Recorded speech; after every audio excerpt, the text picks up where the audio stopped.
नमस्कार दोस्तों, हमारा ये मॉडर्न हिस्ट्री की सीरीज़ में सेकंड लेक्चर है और इसमें हम लोग बात कर रहे हैं arrival of Europeans to India. Arrival of Europeans to India और इसी कंटेक्स्ट में हम लोग बात करेंगे arrival of Dutch people to India. तो जो नेक्स्ट कंपनी है या नेक्स्ट कंट्री है जो इंडिया में आ रही है for trade and profit purposes, वो है डच ईस्ट इंडिया कंपनी। तो ध्यान रखिएगा कि ये दुनिया की पहली एमएनसी है, ये दुनिया की फर्स्ट मल्टीनेशनल कॉरपोरेशन है जिसको इस्टेब्लिश किया गया और ईस्ट इंडिया या फिर ईस्ट एशिया की तरफ भेजा गया, जिससे कि वो इंडियन ट्रेड या एशियन ट्रेड पर अपना कब्जा इस्टेब्लिश कर सके, कंट्रोल इस्टेब्लिश कर सके। और ये ध्यान रखिएगा कि ये इंडिया की तरफ आए थे 1796 में, लेकिन इंडिया ना आते हुए ये पहुंचे थे सुमात्रा और बेंटम आइलैंड पर। आप लिख सकते हैं कि ये इंडोनेशिया आए थे और इंडिया में इनका जो रहा ट्रेड रिलेशंस वो 1759 तक रहा। आइए हम शुरू करते हैं कहानी। तो होता यह है कि 1602 में इस कंपनी को स्टैब्लिश किया जाता है by combining the multiple companies of Netherlands. और इसी कंटेक्स्ट में हम देखते हैं Dutch east India company establish होती है, जिसको डच लैंग्वेज में वीओसी का कुछ फुल फॉर्म है, वेरिंग डे और समथिंग एंड समथिंग। ठीक है। और इनका जो ऑब्जेक्टिव था वो था कि हम इस कंपनी को एक सोवरेन स्टेट जैसी पावर दे दें, क्योंकि वो इतने फार ऑफ रीजन्स में आ रहे थे जहाँ पर वो डिस्टेंस की वजह से अपने राजा से परमिशंस नहीं ले सकते। तो उन्हें ऑटोनॉमी चाहिए थी ताकि वो ठीक से यहाँ पर फैसले कर सकें और अपने ऑब्जेक्टिव को फुलफिल कर सकें। तो पहली बार आप देखते हैं कि प्राइवेट कंपनी ट्रेड पर्पस के लिए, प्राइमरीली ट्रेड पर्पस के लिए आती है, लेकिन उसको ये अधिकार मिलता है उसके देश से कि वो वॉर कर सकती है, ट्रीटीज़ कर सकती है, टेरिटरीज़ को एक्वायर कर सकती है, किले बना सकती है और एक स्टैंडिंग आर्मी को मेंटेन कर सकती है। तो आप देख सकते हैं कि एक प्राइवेट एंटिटी, एक एमएनसी को जो पावर दी गई हैं, they are kind of political powers which are usually maintained by a nation. तो इस कंटेक्स्ट में ध्यान रखना कि ये शुरुआत से ही कमर्शियल एम्बिशन के साथ में आ रहे थे, लेकिन साथ में वो मिलिट्री फोर्स के इस्तेमाल से भी नहीं चूकेंगे, ये क्लियर हो गया था। यानी कि लेजर और सोर्ड साथ में चलेगा, यानी कि तलवार और वही खाता साथ में चलेगा। तो बड़ा इंटरेस्टिंग एस्पेक्ट है यूरोपियंस का इंडिया में आने का। फिर हम बात करें कि इनकी जो स्ट्रैटेजी थी एशिया को डोमिनेट करने की, उस कंटेक्स्ट में ये सोच क्या रख रहे थे। अगर इकोनॉमिक ऑब्जेक्टिव्स की हम लोग बात करें तो ये एब्सोल्यूट मोनोपोली चाहते थे। एब्सोल्यूट मोनोपोली का मतलब ये है कि ये जहाँ ट्रेड करेंगे वहाँ पर इनके अलावा कोई और नहीं होना चाहिए। यानी कि ये जिस भी मार्केट में जाएंगे वहाँ पर सिर्फ यही बायर्स होंगे और जब यही बायर्स होंगे तो प्राइस भी यही तय करेंगे। तो ध्यान रखना कि चीपेस्ट पॉसिबल रेट पर खरीदने के लिए मैं चीपेस्ट रेट पर तभी खरीद सकता हूँ जब मेरे अलावा कोई और खरीदार ना हो और बेचने वाले के पास मेरे अलावा कोई और खरीदने वाला व्यक्ति ना हो। तो मैंने इंश्योर किया कि अपनी मिलिट्री पावर का इस्तेमाल करूँगा और अपने जितने भी कंपटीटर्स हैं उनको एलिमिनेट कर दूंगा, जिससे कि मैं ओनली बायर रह जाऊंगा और सामान को चीपेस्ट रेट पर खरीद सकूंगा। इससे मेरा प्रॉफिट बढ़ जाएगा। अगर हम पॉलिटिकल ऑब्जेक्टिव्स की बात करें तो बहुत सिंपल सी बात है कि अगर आपको एब्सोल्यूट मोनोपोली मार्केट में स्टैब्लिश करनी है तो उसके लिए मेरे पास पॉलिटिकल पावर होनी चाहिए। तो ये पॉलिटिकल ऑब्जेक्टिव्स के साथ ही आए थे। ये और सोच के आए थे कि हम अपने जो सेटलमेंट्स हैं उनको फोर्टिफाई करेंगे, ताकि अगर लोकल पीपल या और किसी पावर के साथ हमें लड़ना पड़ेगा तो हम सेफ रहेंगे। उसके अलावा कमर्शियल एसेट्स को सिक्योर करने के लिए हमारी जो लोकेशंस होंगी, हमारे जो सेटलमेंट्स होंगे वो स्ट्रेटेजिक लोकेशंस पर होंगे, ताकि अगर वॉर हो तो हमें एडवांटेज मिले। और दूसरा, दे वर एक्सपेक्टिंग दैट हम वास्ट टेरिटोरियल एम्पायर्स नहीं बनाएंगे, हम बस स्ट्रेटेजिक लोकेशंस को ही कब्जे में लेंगे उससे हमारे काम हो जाएँगे। और इसके बाद में अगर हम स्ट्रैटेजिक ऑब्जेक्टिव्स की बात फर्दर करते हैं, तो इनका जो राइवलरी है, अब भाई इंडिया की तरफ इनसे पहले जो लोग आए होंगे या फिर मैरीटाइम ट्रेड को मोनोपोलाइज़ या फिर डोमिनेट कर रहे होंगे, उसमें स्पेन और पोर्चुगल तो थे ही। तो अगर डच को अब उस रीजन में, उस एरिया में जाके डोमिनेट करना है, तो जो प्री एग्जिस्टिंग पावर्स होंगी जैसे कि स्पेन और पोर्चुगल, तो उनको तो आपको हटाना ही पड़ेगा, तभी वो आएंगे। तो ध्यान रहे कि उनका स्ट्रेटेजिक ऑब्जेक्टिव ये था कि वो इसको हटा दें। इसी कंटेक्स्ट में कुछ हिस्टोरियंस हैं, आर.सी. मजूमदार, एच.सी. राय चौधरी, के दत्ता, वो ये इस्टेब्लिश करते हैं कि जो कमर्शियल मोनोपोलाइजेशन है, it was supreme Dutch objective. लेकिन जो पोर्चुगीज थे, उनके लिए इम्पोर्टेंट रिलीजन भी था। तो डच जो थे वो रिलीजन के पर्सपेक्टिव से नहीं आए थे, जो कि पोर्चुगीज के केस में था। और चूंकि यहाँ पर ब्रिटिश भी सिर्फ और सिर्फ प्रॉफिट के लिए आए थे, दोनों में राइवलरी होना बहुत ऑब्वियस सी बात थी।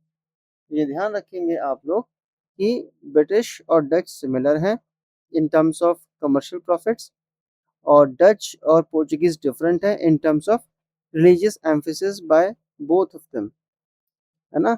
ये ध्यान रखेंगे। फिर अगर हम इनकी फुटप्रिंट की बात करें कि इन्होंने कौन कौन से लोकेशंस को अपने कंट्रोल में लेने की कोशिश की, तो सूरत उस समय इंडिया का प्राइम लोकेशन था। कोचिन यहाँ पर, मसूलीपट्टनम है, पुलिकट है, करैकल है, नागापट्टिनम है, बिमलीपट्टनम है, चिंसुरा है। और इस सीरीज में सबसे पहला जो नाम आता है वो मसूलीपट्टनम का ही आता है। सबसे पहले ये लोग 1605 में मसूलीपट्टनम में आते हैं और यहीं पर फर्स्ट फैक्ट्री स्टैब्लिश करते हैं। तो आप ध्यान रखिएगा कि ईस्टर्न कोस्ट पर मसूलीपट्टनम ही जो था सबसे इम्पोर्टेंट सेंटर था, और वेस्टर्न कोस्ट पे सबसे इम्पोर्टेंट सेंटर सूरत था। उसके अलावा कोचीन भी था, उसके अलावा ये वाला बंगाल का रीजन भी था जहाँ पर हुगली इम्पोर्टेंट है। तो ध्यान रखिएगा कि इनकी फर्स्ट फैक्ट्री मसूलीपट्टनम की है और सेकंड फैक्ट्री पुलिकट की है ना। तो ये इम्पोर्टेंट रहेगा हमारे लिए।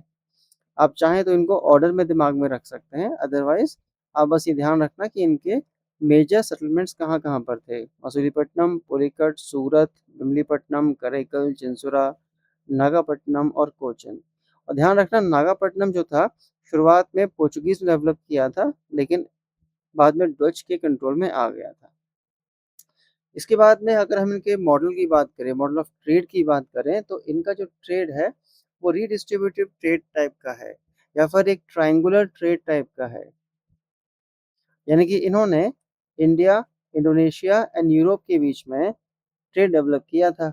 इनका एक नोड था इंडिया, दूसरा था इंडोनेशिया और तीसरा था यूरोप। तो जो भी सामान यहाँ से लेके जाएंगे यूरोप, वो यूरोप में ही तो बेचेंगे सॉरी। ध्यान रखना कि इंडिया से ये लोग मैन्युफैक्चर्ड गुड्स जैसे कि टेक्सटाइल यहाँ से ले जाते थे, फूड ग्रेन्स यहाँ से ले जाते थे और इंडोनेशिया में बेचा करते थे।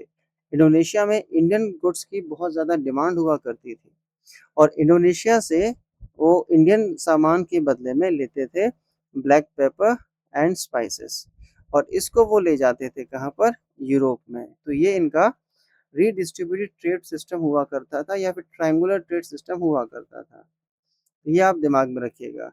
तो आप ये कह सकते हो कि अगर आपसे कोई पूछ ले कि किस कंपनी ने इंडिया के या यूँ कहें कि एशिया में ट्रेड को बढ़ावा दिया या एशिया की रीजन्स में आपस में ट्रेड को बढ़ावा दिया, या किस कंपनी की वजह से Asian regions they came closer in terms of trade, so it was the Dutch company which brought India and Indonesia closer to fulfill their needs of European market। तो आप दिमाग में रखिएगा, ये रीडिस्ट्रीब्यूटिव ट्रेड सिस्टम है, ये इनका triangular trade system है ना। तो ये आप दिमाग में रखिएगा। इसी कंटेक्स्ट में कभी कभी कुछ हिस्टोरियंस बोलते हैं कि इंडिया जो था इनका लेफ्ट लेग ऑफ मलक्का था, यानी कि थोड़ा कमज़ोर तो था लेकिन फिर भी बहुत क्रूशल था, जिसकी मदद से वो चल पा रहे थे एशियन ट्रेड के अंदर। अगर हम इनके एक सॉर्ट उसकी बात करें कि ये कहाँ क्या क्या लेके जा रहे थे इंडिया से, तो वो टेक्सटाइल था, सिल्क था, इंडिगो था, सॉल्ट पेटर था, है ना? सॉल्ट पेटर का इस्तेमाल गन पाउडर और मिलिट्री ऑपरेशंस में किया जाता था और ये एक्सक्लूसिवली बिहार से जाता था। उसके अलावा ओपीएम और राइस भी ये ले जाया करते थे इंडोनेशिया में। तो ध्यान रखना, these are the 5 communities which is the backbone of Dutch commerce in India and it was linking domestic Indian market directly to Southeast Asian spice producing regions। तो बड़ा इंटरेस्टिंग है कि यूरोपियन कंट्री इंडिया आती है, Asia आती है और यहीं के लोकल मार्केट्स को इंटीग्रेट करने की कोशिश करती है और कर भी लेती है। देन हम थोड़ा सा बात करते हैं कि जियोपॉलिटिकल कॉम्पिटिटर्स कौन कौन से थे। एक थे डच थे, एक एक पोर्चुगीज थे, डच थे और इंग्लिश थे। ये ऑलमोस्ट पैरेलल एक दूसरे के चलेंगे। तो पोर्चुगीज में थोड़ा ध्यान रखना कि कमर्शियल गोल्स तो हैं, लेकिन रिलीजियस कन्वर्जन इनका एक इम्पॉर्टेंट एस्पेक्ट है इंडिया या एशिया में आने का। डच जो थे वो प्योरली कमर्शियल मोटिव्स के साथ में आए थे और मिशनरी एक्टिविटीज बहुत लिमिटेड थी। और इंग्लिश में आप जब आएंगे तो यहाँ पर कमर्शियल ऑपरेशंस या कमर्शियल डोमिनेंस की बात होगी और उसको वो इम्पीरियल एम्बिशन में कन्वर्ट करेंगे, लेकिन यहाँ पर कन्वर्जन बिल्कुल भी नहीं होगा। इसकी कुछ वजह हो सकती है कि जो इंग्लैंड था वो प्रोटेस्टेंट नेशन था। दूसरा, जो इंडिया में लोग आए थे ट्रेड करने के लिए वो नहीं चाहते थे कि कन्वर्जन के चक्कर में हमारी जो खबरें हैं वो इंग्लैंड में पहुंचे और हमारा क्रिटिसिज्म हो। ठीक है। देन अगर हम जोग्राफिकल हेडक्वार्टर्स और फोकस की बात करते हैं तो पोर्चुगीज गोवा में थे, डच जो थे वो पुलिकट और नागापट्टिनम में थे और इनका जो बैलेंस था वो इंडोनेशिया की तरफ झुका हुआ था और जो इंग्लिश थे वो लार्जली इंडियन सबकॉन्टिनेंट को मैनेज कर रहे थे। फिर उसके बाद स्ट्रेटेजिक अप्रोच की बात करें तो ध्यान रखना कि ये क्या चाहते थे कि कोस्टल रीजन को कंट्रोल करते हुए हम साउथ एशिया को कंट्रोल कर लेंगे या इंडिया कंट्रोल कर लेंगे। और जो डच थे वो चाहते थे कि पूरा जो ट्रेड नेटवर्क है वो हमारे कंट्रोल में रहे। और अगर हम इंग्लिश की बात करें तो वो एम्पायर बिल्डिंग पर फोकस कर रहे थे, ये टेरिटोरियल एक्सपेंशन पे बात कर रहे थे। यानी कि इंग्लिश को साम्राज्य बनाना था, इनको ट्रेड नेटवर्क कंट्रोल में लेना था और इन्हें कोस्टल नोड्स को कंट्रोल में लेना था। तो डच और पोर्चुगीज ऑलमोस्ट सिमिलर हैं, ये एक्सपेंशन पर जोर नहीं दे रहे हैं, बस स्ट्रेटेजिक लोकेशंस को कंट्रोल में लेने के बाद जो टेरिटोरियल एम्पायर्स हैं उनको अपने सामने झुकाने की दम या फिर कोशिश करेंगे। फिर अगर हम पोर्चुगीज की बात करें तो वो बेचारे खत्म हो गए। अगर हम डच की बात करें तो जो हिगुली में हारे तो इंडोनेशिया चले गए और जो इंग्लिश थे they emerged as imperial power in the world because of their strategies. अगर हम यहाँ पर बात करते हैं डच और ब्रिटिश राइवलरी की तो एक इम्पॉर्टेंट इंसिडेंस होता है जिसको हम बोलते हैं अम्बोइना मैसेकर। तो ध्यान रखना कि एशियन स्पाइस मार्केट को लेकर ब्रिटिश और डच में बहुत ही जबरदस्त फियर्स कंपटीशन था और दोनों ही चाहते थे कि जो क्रिटिकल मैरीटाइम रूट्स हैं उनके ऊपर इनका कंट्रोल रहे। तो इस कंटेक्स्ट में हम देखते हैं कि इंडियन ओशन में दोनों में राइवलरी है और यहाँ पर हम देखेंगे कि 1623 में अम्बोइना एक जगह है इंडोनेशिया में, वहाँ पर डच ने इसको कैप्चर कर लिया था पोर्चुगीज से और अब ब्रिटिश के साथ वो कंपटीशन में आ गए थे। तो यहाँ पर क्या हुआ, डच फोर्सेस ने 10 इंग्लिशमैन और 10 जापानीज मर्सनरीज को कैप्चर करके एग्जीक्यूट कर दिया था और ये 19 लोग जो थे वो काम कर रहे थे ब्रिटिश ईस्ट इंडिया कंपनी के लिए। तो इस मसैकर की वजह से जो ब्रिटिश थे, जो इंग्लिश थे, उन्होंने अपने आप को इंडोनेशिया से विड्रॉ कर लिया और कभी हिम्मत नहीं जुटा पाए कि उन्हें उस तरफ जाने की ज़रूरत है या उन्हें जाना चाहिए। तो अम्बोना मसैकर जो है वो डच कंपनी को इंडोनेशिया में मोनोपोली या फिर सुप्रीम पोजीशन दे देता है और ब्रिटिश कंपनी जो है वो इंडोनेशिया से विड्रॉ करके इंडिया पर फोकस करती है। ध्यान रखना, जो ईस्ट इंडिया कंपनी है, ब्रिटिश ईस्ट इंडिया कंपनी है, वो भी इंडोनेशिया के लिए ही आई थी, लेकिन अम्बोना के बाद उनको समझ में आ गया it is better to focus on India. उसके बाद में 1767 तक आते आते जो इनमें टसल चल रही थी ब्रिटिश और डच के बीच में जो प्रॉब्लम चल रही थी उसके बेसिस पर ये लोग दोनों लोग समझ जाते हैं कि हमारे पास स्पेस काफ़ी है तो लड़ने की ज़रूरत नहीं है। तो ब्रिटिश इस अंडरस्टैंडिंग पे पहुंचता है कि हम विड्रॉ कर लेंगे इंडोनेशिया से और यहाँ पे डच ये भी अग्री कर लेते हैं कि हम भी इंडिया में अपने इन्वॉल्वमेंट चाहे पॉलिटिकल हो चाहे मिलिट्री हो हम इनको काफ़ी रिड्यूस कर लेंगे। तो 60-67 तक आते-आते इनको समझ में आ गया था कि दोनों को लड़ने की ज़रूरत नहीं है। इंडिया में इनके लिए पर्याप्त है और इंडोनेशिया में डच के लिए पर्याप्त है। तो ध्यान रखना कि अब जो डच हैं वो इंडोनेशिया के स्पाइस ट्रेड पर फोकस करेंगे और इंडियन सबकॉन्टिनेंट को वो छोड़ देंगे, जिससे इंग्लिश को बहुत अच्छा मौका मिल जाएगा इंडिया में एक्सपेंड करने का। फिर एक घटना होती है कि 1759 में एक बैटल होती है हुगली में, या फिर उसको हम बैटल ऑफ बेदरा भी कहते हैं। उन्होंने हुगली भी लिखा है लेकिन इसको आप बेदरा भी कह सकते हैं। हुआ ये था कि 1757 में प्लासी में जो स्ट्रगल हुआ था, उस स्ट्रगल के बाद में नवाब मीर जाफर गद्दी पर बिठाए गए थे। लेकिन मीर जाफर साहब को बहुत जल्दी समझ में आ गया था कि ब्रिटिश कंपनी ने उनको गद्दी पर बिठाया है और पूरा जो कंट्रोल है, पूरी जो लगाम है, वो कंपनी के पास में है। तो मीर जाफर ब्रिटिश कंपनी के कंट्रोल से बाहर आना चाहते थे और इसी वजह से मीर जाफर ने कॉन्स्पिरेसी करने की कोशिश की डच के साथ में। उनको ये लगा कि एक यूरोपियन कंपनी को हराने में दूसरी यूरोपियन कंपनी हेल्प कर सकती है। तो इन्होंने डच के साथ कॉन्टैक्ट किया और यहाँ पर डच के साथ मिलकर कुछ करने की वो प्लानिंग कर ही रहे थे कि ब्रिटिश को पता चल गया कि Dutch were trying to bake something fishy in Bengal. तो यहाँ पर ब्रिटिश कंपनी ने हुगली की बैटल या फिर बेदरा की बैटल में इन पे हमला किया और डच को बुरी तरीके से हरा दिया। And then finally Hooghly battle को हम इनकी लास्ट बैटल मानते हैं और इसके बाद डच जो है इंडिया से चले जाएंगे और कभी लौट कर नहीं आएंगे। अगर हम इनके इस एस्पेक्ट को देखें कि यहाँ से ये क्यों चले गए, तो बहुत सिंपल सा है कि इकोनॉमिकली उनको इंडोनेशिया जो था वो ज़्यादा बेहतर लगा था इन टर्म्स ऑफ स्पाइस ट्रेड। अगर हम पॉलिटिकल एस्पेक्ट की बात करें तो ध्यान रखना कि वो टेरिटोरियल एम्पायर तो बनाना ही नहीं चाहते थे इंडिया में कहीं पर भी, और इंग्लिश बनाना चाहते थे। इसलिए वो चाहते भी नहीं थे कि ज़बरदस्ती में हम इंडिया में इंग्लिश के साथ एम्पायर बिल्डिंग की रेस में जाएँ, तो वो इंटरेस्टेड भी नहीं थे। अगर हम मिलिट्री पावर की बात करें तो इंग्लिश ईस्ट इंडिया कंपनी जो थी वो 1757 में प्लासी को जीत चुकी थी और उससे भी पहले वो चेकमेट तो कर ही रही थी फ्रेंच कंपनी को। तो in this context Dutch company was weaker with respect to the English company at least in India, if not in Indonesia. अगर हम स्ट्रेटेजी की बात करें तो हम ये कह सकते हैं कि ये एक डेलिबरेट डिसीजन था कि अब हम फोकस करेंगे मलय आर्चिपेलागो यानी कि इंडोनेशिया पर, ताकि उनकी मोस्ट वैल्यूएबल मोनोपोली को बनाया रखा जा सके।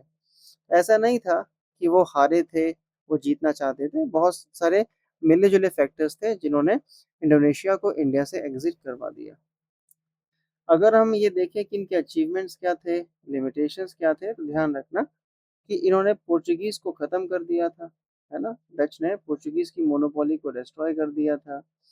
इन्होंने बहुत ही complex market Asian trade network को डेवलप किया था, इसके भी फ़ायदे थे। इंडिया का सामान इंडोनेशिया में बेचना और फिर इंडोनेशिया के सामान को यूरोप में बेचना। तो एशिया और इंडोनेशिया, या फिर हम कहें कि इंडिया और इंडोनेशिया के ट्रेड नेटवर्क को स्ट्रेंथन इन लोगों ने किया था। इन लोगों ने इंडिया के एक्सपोर्ट को बढ़ावा दिया। इंडिया का टेक्सटाइल, इंडिया का इंडिगो ग्लोबल मार्केट तक पहुंचाने में डच पीपल ने इम्पोर्टेंट रोल प्ले किया था। अगर हम इनकी लिमिटेशंस की बात करें तो ध्यान रखिएगा कि ये अपने आप को कॉमर्स तक बहुत ज़्यादा फोकस कर रहे थे, इस वजह से ये पॉलिटिकली ज़्यादा सफल नहीं हो पाए, जैसा कि हम ब्रिटिश के कंटेक्स्ट में देखते हैं। ब्रिटिश कमर्शियली और पॉलिटिकली दोनों तरीके से सफल रहे थे। दूसरा, ये इंग्लिश को चेकमेट नहीं कर पाए, उनको आउट मैनूवर नहीं कर पाए। तो दोनों कॉन्टेक्स्ट में हम लिख सकते हैं कि एक तो पॉलिटिकली ये वीक रहे, दूसरा इंग्लिश के सामने ये हार गए थे। लेकिन ध्यान रखना कि इनका एक जो ट्रेड है वो बहुत शानदार रहा था इस कॉन्टेक्स्ट में कि इंडियन ओशन में जो ट्रेड होता है इसमें इनका कंट्रीब्यूशन ज़बरदस्त था चेंज करने में। इनके आने की वजह से इंडिया और इंडोनेशिया के बीच में जो ट्रेड था उसमें बहुत ज़बरदस्त चेंजेस हुए थे। वरना ट्रेड तो होता था, लेकिन उतनी ज़्यादा डिमांड तो नहीं थी। तो ये जो डिमांड क्रिएट की है यूरोपियन ट्रेड ने इंडोनेशियन स्पाइसेस को लेकर, उन स्पाइसेस को इन्होंने इंडियन कमोडिटीज़ को बेचकर खरीदा है। इससे क्या हुआ? इससे उन्हें यूरोप से उतना गोल्ड इंडिया या फिर इंडोनेशिया नहीं लाना पड़ा। तो ये ध्यान रखना कि यहाँ पर ठीक-ठाक काम किया था। वो अलग बात है कि स्पाइस आइलैंड्स को इन्होंने प्रेफ़रेंस दी और इस चक्कर में उनके हाथ से एम्पायर निकल गया था। ठीक है, तो ये आज का लेक्चर है। Thank you.